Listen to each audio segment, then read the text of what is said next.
مرحبا، معكم نورة من مطبخ سيدتي. اليوم اخترنا لكم وصفة من المطبخ العالمي.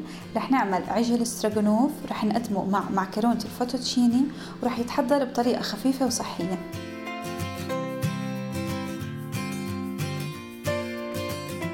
بنبدأ بقلي اللحمة على نار عالية.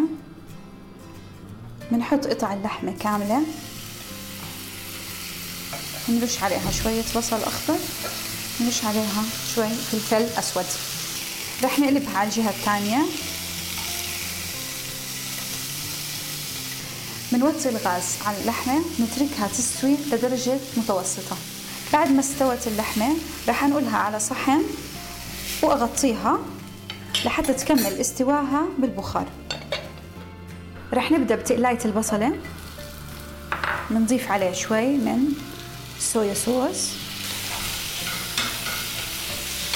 بعد ما تدبلت البصلة رح نضيف الفلفلة الملونة، بنضيف الفطر، بنضيف اللبنة، وأخيرا شوي من الكريمة السائلة. ونقطع اللحمة شرائح رقيقة وبنضيفها على الخلطة. بنضيف اللحمة فوق الخلطة ونتركها لحتى تتحرك مع الصلصة مظبوط.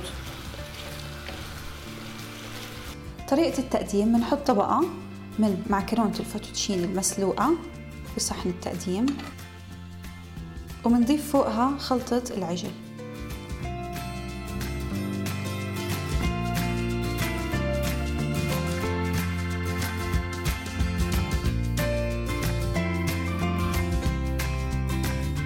بتمنى تكون وصفتنا لليوم عجبتكم.